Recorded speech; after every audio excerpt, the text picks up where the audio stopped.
4 जून 2026 की दोपहर राजस्थान के बाड़मेर जिले के गरल गांव के पास सन्नाटा पसरा हुआ था।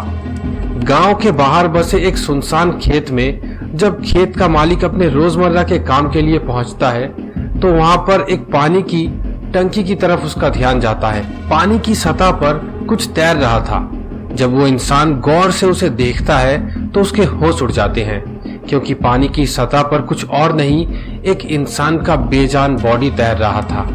देखते ही देखते ये सन्नाटा एक चीख में बदल गया, क्योंकि किसी को जरा सा भी अंदाजा नहीं था कि जिस इंसान की बॉडी यहाँ पर तैर रही थी उसकी डोर किसी गहरे जाल से जुड़ी हुई थी।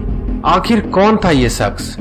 क्यों एक इंसान की हंसती खेलती जिंदगी पल भर में उजड़ गई? और 2 जून की रात को ऐसा कौन सा प्लान बनाया गया था जिसकी वजह से पूरे इलाके में खौफ का माहौल बन गया? चलिए आज के इस क्राइम स्टोरी को बिल्कुल शुरुआत से समझते हैं। इस मिस्ट्री को पूरी तरह से समझने के लिए हमें थोड़ा पीछे चलना होगा और तेजाराम की दुनिया में कदम रखना होगा। तेजाराम एक बहुत ही सीधे साधे और हार्ड वर्किंग इंसान थे, जो अपने परिवार को बेहतर जिंदगी देने के लिए दिन रात मेहनत करते थे। जालोर और बाड़मेर के आसपास के इलाकों में काम करने वाले तेजाराम का लाइफस्टाइल बहुत ही सिंपल था। सुबह काम पर जाना, शाम को वापस आना और परिवार की जरूरतों का ख्याल रखना, बस यही उनका रूटीन था। उनकी जिंदगी में सब कुछ सही चल रहा था, लेकिन समय के साथ साथ उनके घर में एक नया ट्रेंड दाखिल हुआ।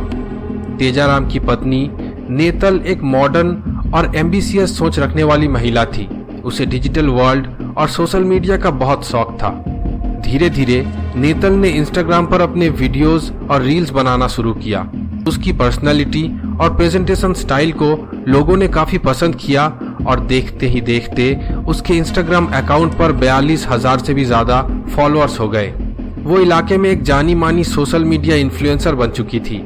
उसके कमेंट सेक्शन में सैकड़ों मैसेज आते थे, लाइक्स की बारिश होती थी और वो दिन का काफी समय अपने फोन की स्क्रीन पर ही बिताने लगी थी।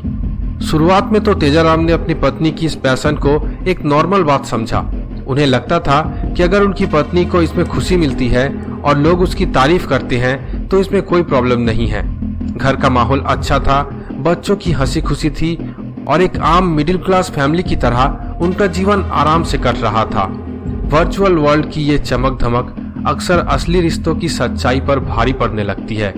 जब फोन पर बिताया जाने वाला समय परिवार के समय से ज्यादा होने लगा तो तेजाराम को पहली बार एहसास हुआ कि उनके और नेतल के बीच की दूरी धीरे धीरे बढ़ रही है।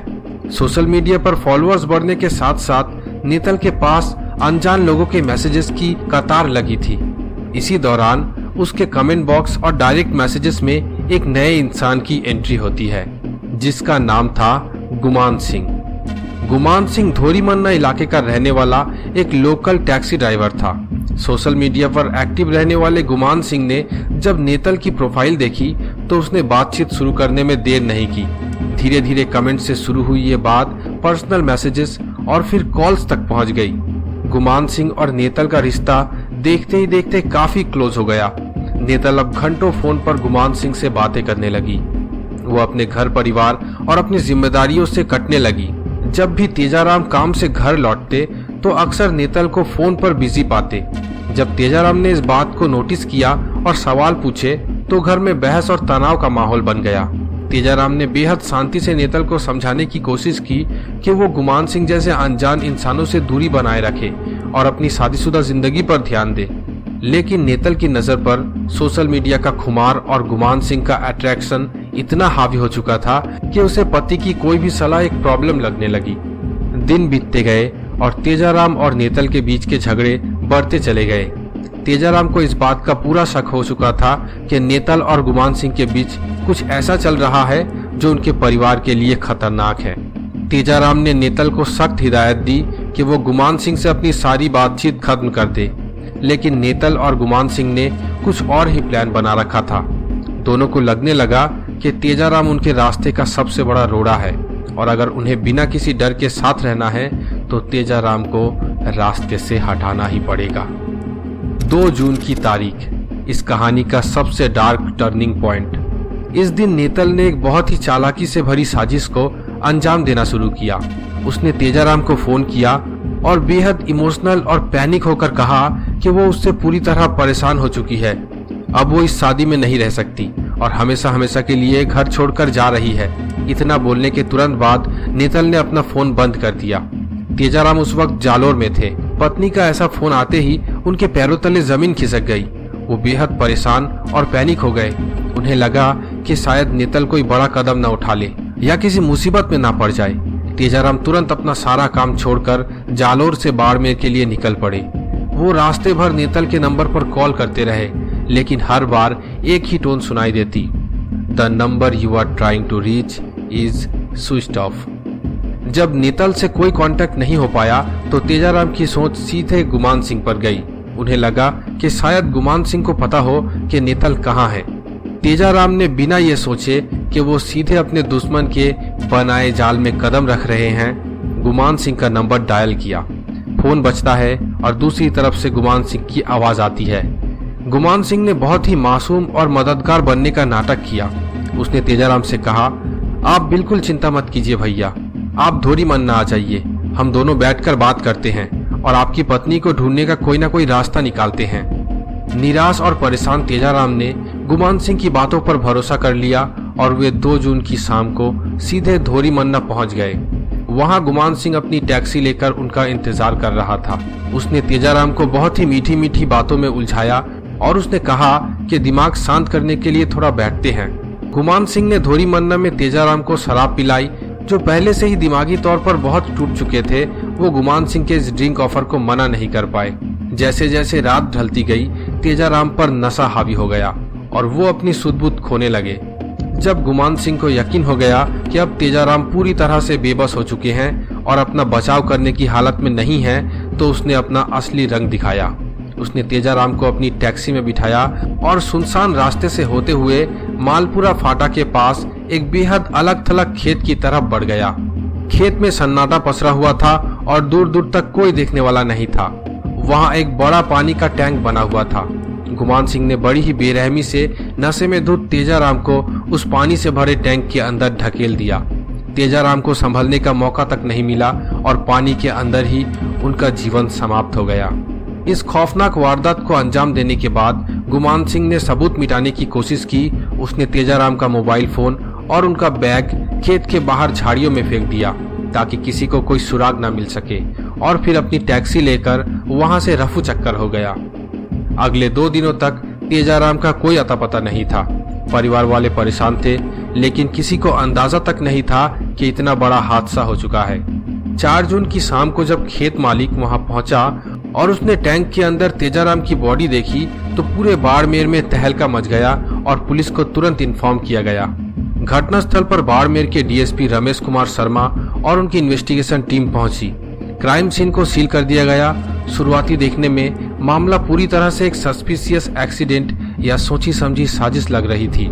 छानबीन करते ही खेत के बाहर झाड़ियों से एक फोन मिला। फोन पूरी तरह से बंद था। पुलिस ने जब फोन को ऑन किया तो उसमें कई मिस कॉल्स और मैसेजेस की बाढ़ आ गई। पुलिस की इन्वेस्टिगेशन टीम ने तुरंत उस फोन की कॉल रिकॉर्ड्स निकाली। यहीं से इस केस में एक बड़ा मोड़ आया। सीडीआर एनालिसिस से पता चला कि गायब होने से पहले तेजाराम की सबसे ज्यादा बातचीत उनकी पत्नी नेतल और टैक्सी ड्राइवर गुमान सिंह से हुई थी। साथ ही मोबाइल टावर लोकेशन ने साफ कर दिया कि 2 जून की शाम को तेजाराम और गुमान सिंह दोनों एक ही लोकेशन पर मौजूद थे। इस बीच तेजाराम के भाई महेश राम ने भी पुलिस के सामने आकर अपना शक जाहिर किया। उन्होंने पुलिस को बताया कि नेतल और गुमान सिंह के बीच कुछ समय से काफी नजदीकी थी और तेजाराम इस बात का विरोध कर रहे थे।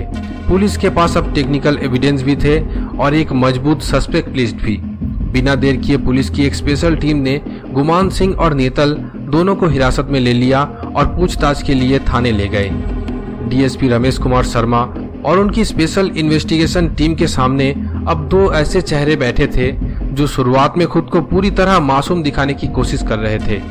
गुमान सिंह और नेतल दोनों को अलग अलग इंटेरोगेशन रूम में रखा गया ताकि वो आपस में कोई झूठी कहानी न बना सके। शुरुआत में गुमान सिंह का एटीट्यूड बहुत ही कैजुअल था। उसने पुलिस के हर सवाल का जवाब बहुत ही सहजता से देने की कोशिश की और कहा कि वो तो तेजाराम की सिर्फ मदद करने की कोशिश कर रहा था। उसने दावा किया कि 2 जून की शाम को धोरीमन्ना में तेजाराम उससे मिलने जरूर आए थे, लेकिन थोड़ी देर बात करने के बाद वो अपनी पत्नी को ढूंढने के लिए कहीं और चले गए। गुमान सिंह का कहना था कि उसके बाद क्या हुआ इस बारे में उसे कुछ भी पता नहीं। दूसरी तरफ नेतल का रूप भी कम ड्रामेटिक नहीं था। वो पुलिस के सामने लगातार रोने की नाटक कर रही थी और खुद को एक बेबस पत्नी के रूप में पेश कर रही थी। उसने कहा कि उसका पति के साथ थोड़ा झगड़ा जरूर हुआ था, लेकिन उसे इस बात का बिल्कुल भी अंदाजा नहीं था कि तेजाराम के साथ कोई अनहोनी हो जाएगी। हालांकि बाड़मेर पुलिस की इन्वेस्टिगेशन टीम किसी इमोशनल नाटक में फंसने वाली नहीं थी। पुलिस के पास पहले से ही साइबर सेल का स्ट्रॉन्ग डेटा और कॉल डिटेल रिकॉर्ड की पूरी फाइल मौजूद थी। जब पुलिस ने गुमान सिंह और नेतल के फोन रिकॉर्ड्स का गहराई से एनालिसिस किया तो उनके सामने झूठ की पूरी दीवार गिरने लगी। साइबर टीम ने दोनों के मोबाइल नंबरों की टावर लोकेशन का मिनट टू मिनट मैप तैयार किया। 2 जून की शाम से लेकर देर रात तक गुमान सिंह के फोन की लोकेशन और तेजाराम के फोन की लोकेशन बिल्कुल एक साथ मूव कर रही थी। वे धोरीमन्ना से निकले, एक साथ सफर किया और आखिर वे मालपुरा फाटा की तरफ उसी खेत के आसपास दोनों के फोन एक्टिव पाए गए। इतना ही नहीं, पुलिस ने यह भी ट्रैक किया कि जिस वक्त तेजाराम का फोन बंद हुआ ठीक उसी वक्त गुमान सिंह का फोन भी उसी टावर एरिया में एक्टिव था। जब पुलिस अधिकारियों ने ये सारे टेक्निकल एविडेंस टेबल पर रखे और गुमान सिंह से टाइमलाइन का जवाब मांगा तो उसके पसीने छूटने लगे। उसके पास इस बात का कोई भी लॉजिकल जवाब नहीं था कि अगर तेजाराम अकेले गए थे तो तेजाराम के मोबाइल के साथ साथ उसका मोबाइल क्यों मूव कर रहा था। कड़ाई से पूछताछ और पक्के सबूतों का सामना होते ही गुमान सिंह का आत्मविश्वास पूरी तरह से टूट गया। उसने मान लिया कि ये कोई अचानक हुआ हादसा नहीं था। उसने खुलासा किया कि नेतल का 2 जून को अचानक घर छोड़कर जाने का ड्रामा करना और अपना फोन स्विच ऑफ करना इस पूरे प्लान का पहला हिस्सा था। इसका मकसद तेजाराम को पैनिक मोड में लाना ताकि वो बिना सोचे समझे जालोर से बाड़मेर भाग कर आए। नेतल जानती थी कि तेजाराम घबराहट में गुमान सिंह को ही फोन करेंगे और जैसे ही तेजाराम ने गुमान सिंह को कॉल किया वो सीधे उस ट्रैप में फंस गए जिसे इन दोनों ने मिलकर तैयार किया था। इस खुलासे ने पुलिस के सामने पूरी पिक्चर साफ कर दी कि ये एक पूरी तरह से प्री प्लान्ड क्राइम था। इन्वेस्टिगेशन का सबसे अहम सवाल अब आता है कि आखिर इस पूरी साजिश के पीछे असली मोटिव क्या था। एक हंसता खेलता परिवार जिसमें 2 बच्चे और एक सिंपल लाइफस्टाइल थी, वो अचानक इस डार्क मोड पर कैसे पहुंच गया। जब पुलिस ने नेतल से सख्ती से पूछताछ की और गुमान सिंह के बयानों से उसका सामना कराया तो इस पूरी कहानी का ओरिजिन पॉइंट सामने आया। इस मामले के पीछे 2 सबसे बड़े कारण थे। पहला, सोशल मीडिया की वर्चुअल दुनिया की चकाचौंध से पैदा हुई ओवर एम्बिशन। दूसरा, एक बेबुनियाद अट्रैक्शन जिसके चक्कर में इंसान सही और गलत का फर्क भूल जाता है। नेतल इंस्टाग्राम पर अपनी बढ़ती पॉपुलैरिटी और 42,000 फॉलोअर्स के साथ खुद को एक अलग लेवल पर देखने लगी थी। उसे लगने लगा था कि उसका सिंपल लाइफस्टाइल और पति का साधारण काम उसकी इमेज के साथ मैच नहीं करता। गुमान सिंह के साथ बातचीत शुरू होने के बाद उसे लगने लगा कि वो अपने इस सिंपल लाइफस्टाइल से निकल सकती है, लेकिन तेजाराम जब भी उसे संभालने या समझाने की कोशिश करते नेतल को लगता कि उसकी आज़ादी पर पाबंदी लगाई जा रही है। जब तेजाराम ने साफ कह दिया कि गुमान सिंह से रिश्ता खत्म करना पड़ेगा तो नेतल और गुमान सिंह को लगा कि अगर तेजाराम रास्ते में रहेंगे तो वो कभी भी खुलकर एक साथ नहीं रह पाएंगे और ना ही अपनी मर्जी की जिंदगी जी पाएंगे। इसी सोच और नफरत ने उन्हें इस खौफनाक कदम को उठाने पर मजबूर कर दिया। पुलिस ने जांच पूरी करते हुए दोनों आरोपियों के खिलाफ पुख्ता सबूत जुटाए। मालपुरा फाटा के उस खेत से फेंका गया तेजाराम का बैग और बंद मोबाइल फोन रिकवर किया गया। घटना में इस्तेमाल की गई टैक्सी को जब्त किया गया और टावर के लोकेशन के साथ साथ फॉरेंसिक एविडेंस को भी डायरी का हिस्सा बनाया गया। बाड़मेर पुलिस ने तत्परता दिखाते हुए दोनों आरोपियों नेतल और गुमान सिंह को कोर्ट में पेश किया। कोर्ट ने मामले की गंभीरता और सबूतों को देखते हुए नेतल को जुडिशियल कस्टडी में जेल भेज दिया, जबकि गुमान सिंह को पुलिस रिमांड पर भेजकर आगे की कानूनी कार्रवाई पूरी की गई। ये पूरी दास्तान इस बात का एक कड़वा और खौफनाक एहसास कराती है कि कैसे वर्चुअल वर्ल्ड का दिखावा और गलत अट्रैक्शन किसी इंसान की अक्ल पर पर्दा डाल सकता है। एक सीधे साधे इंसान की जिंदगी सिर्फ इसलिए छीन ली गई क्योंकि कुछ लोग अपने स्वार्थ और झूठी चमक के लिए हर सीमा पार करने को तैयार हो गए।